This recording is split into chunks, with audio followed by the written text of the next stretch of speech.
এই এদিকে আয়। আমাকে বলছেন? তোরেই কইতেছি, আশেপাশে কেউ আছে যে হ্যারে কমু? এদিকে আয়। বুঝলাম না, তা আপনি আমার সাথে এরকম তুই বিহার করছেন কেন? তুমি কেডা? সাহেব বাবু যে তোমার সার সার কম লাগবো? কিরে? তাই তো। আচ্ছা ঠিক আছে, বলেন কি বলবেন। তার আগে ক, তোর নাম কি, বাড়ি কনে, থাকস কই? আপনি এসব জেনে কি করবেন? আপনার কাজ কি? আমার কাজ কি মানে?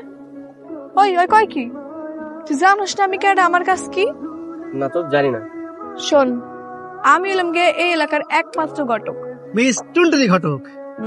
পান দে খলি কত কম। শোন, এই এলাকায় কোন পোলার যদি 21 বছর আর মাইয়ার যদি 18 বছর হয়, তাহলে আমি হ্যাঁ সেটিং টু ম্যারেজ করাই দিই। খানদানি নেশা। খানদানি পেশা আপনি আপনার পেশা নিয়ে থাকেন না, আমার দিয়ে তো আপনার কোনো কাজ নেই। আছে, তোর দিয়েই কাজ আছে। আচ্ছা, মিল লাগেছে, যা ফাইনাল। কি ফাইনাল? তোর আর ফুলতলির বিয়া ফাইনাল। হোয়াট? সে হোয়াট ফোয়াট করে লাভ নাই। মানে বুঝলাম না, আপনি বলবেন আর হয়ে গেল? হ্যাঁ, বিয়ে কি মগের মুলুক নাকি? মুল্লুক না বালতির মুল্লুক, তোর বাপের লাগে কত হইব?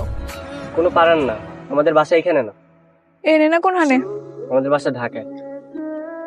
ঢাকায়? তাহলে তুই এখানে কি করস? এখানে হচ্ছে আমার নানু বাড়ি, আর মোমেনা বেগম হচ্ছে আমার নানি। তুমি মমিনা দাদির নাতি? আগে কইবা না, তাহলে তোমার লাগে সময় নষ্ট করে লাভ কি? তোমার নানির লগে গিয়ে সেটিংটা দিয়ে আহি। কি গাও, সেটিং দিয়ে আহি। তাও কি করতেছিস ভাই? ব্যাগ গুছাচ্ছি, ঢাকা চলে যাব। খবর দেন না না, চুপ, মাথা ঠান্ডা কর, বিষয়টা বুঝ। দাদি, আয় দাদি, বাইরে আহ। কি রে তুমি? সামনে শুক্রবার বিয়ে ফাইনাল করছি, সে আবার বাপ মার আইতে কম, নাহলে কিন্তু বিশাল জামা দেখে দেবো। ও তুমি, সে আপ তো কোনো মতে রাজি হইতেছে না, অন্য কিছু কি করুন যায় না? দাদি, মুখ ফুসকায় যা কর কইছো, এই কথা কিন্তু আর ভুলেও কইবা না। তোমার নাতি নানি ডাকুরে চিনে না, তুমি তো ভালো করে চিনো। খানদানি ডাকাই, হ্যাঁ মনে কি দয়া মায়া বললে কিছু আছে? তোমার নাতিরে শেষ করে দিব। আচ্ছা, আপনি চাইলে তো সবকিছু সমাধান করতে পারেন। আপনি একটু ওনাদের সাথে কথা বলতে পারেন না? কথা বলে একটু বুঝাই বলেন। হ্যাঁ আমি জানি, আমি চাইলে সব সম্ভব, কিন্তু আমি তো হেডেই চাই না। টুনটুনির একটা রেকর্ড আছে, এ পর্যন্ত কটা বিয়া করাইছি? 99টা। এই 100 নম্বর বিয়াতে একই বিয়া ভাঙ্গে আমি আমার রেকর্ড নষ্ট করবো? কখনোই। আমি তো পালাইছি, এখন ভালো ভালো শুধু স্টেশন পর্যন্ত যাইতে পারলে হয়। একদম, হ্যাঁ সবাই বেরিয়েছে, আমাকে তো পাইলে একদম গণপিটা নিয়ে দিবে, আমি কি করবো? তাহলে একটা কাজ কর, এখন পালানোর দরকার নাই, পালালে মার খাবি। তুই যেমনে পারস ওই ঘটক মেয়েকে পটা, ওকে পটিয়ে প্রেমের ফাঁদে ফেলে আসতে পারলে ভালো হবে ব্যাপারটা। হ্যাঁ, এটা ভালো আইডিয়া দিছো। আচ্ছা ঠিক আছে, রাখলাম।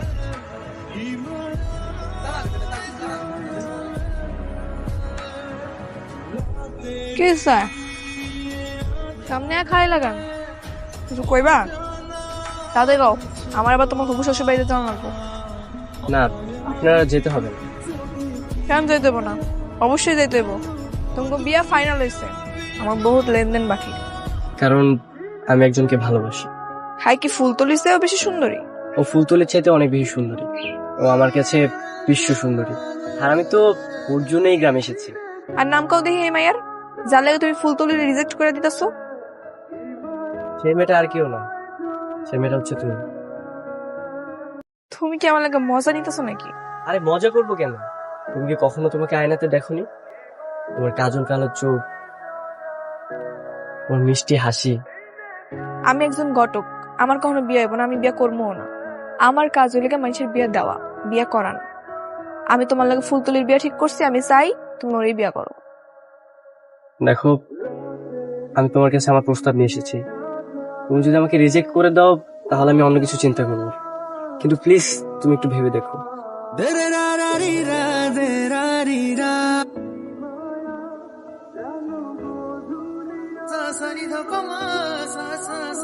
ওর কাজল কালো চোখ, ওর মিষ্টি হাসি। আমার জীবনে একটা অতীত আছে। আচ্ছা কি অতীত, আমাকে একটু বলো। একসময় আমার একটা বিয়ে ঠিক হয়েছিল,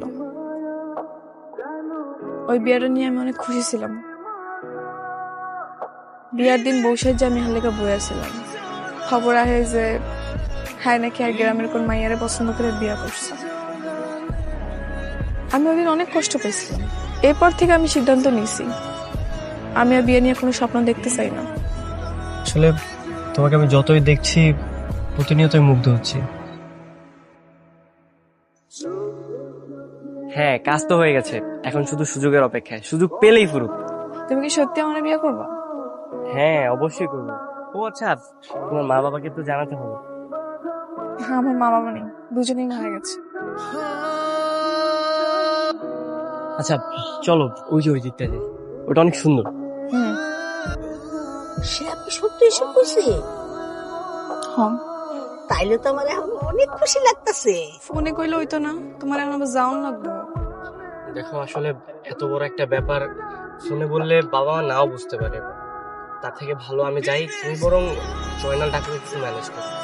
আমি যখন ফিরবো বাবা মার সাথে একদম জামাই সাথে ফিরবো। আচ্ছা, সাবধানে যাইও।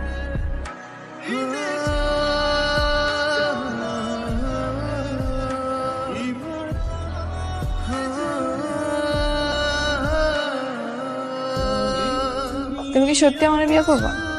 হ্যাঁ, অবশ্যই করবো। ও আচ্ছা, তোমার মা বাবাকে তো জানাতে হবে।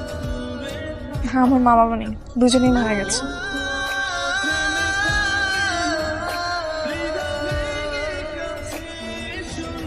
একসময় আমার একটা বিয়ে ঠিক হয়েছিল, ওই বিয়েটা নিয়ে আমি অনেক খুশি ছিলাম। বিয়ার দিন বৌসের যে আমি হালেকা বইয়াছিলাম, কিন্তু বরই আর আহে নাই। কি আর করবো, সুযোগ যখন পাইছি ভাবলাম বিয়ে হয়। কি ব্যাপার? তুমি যাও নাই ঢাকায়? না, যাইনি। কেন? একটা সত্য কথা বলতে ফিরে এসেছি। কি সত্যি কথা? আসলে আমি চলে গেলে আর ফিরে আসতাম না। আমি তোমাকে মাধ্যম করে এই গ্রাম থেকে পালিয়ে যেতে চেয়েছিলাম।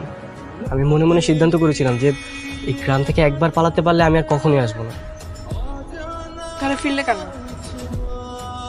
তোমার জন্য। এই কদিন তোমার সাথে চলতে চলতে কখন যে তোমার প্রতি আমি দুর্বল হয়ে গেছি আমি নিজেও জানি না। সত্যি আমি তোমাকে অনেক ভালোবাসি টুনটুনি। চলো, তুমি আমার সাথে ঢাকায় চলো। যাও সিমরান, জিলে আপনি জিন্দেগি। কিন্তু তোমার আমি এখনো বিশ্বাস করি না।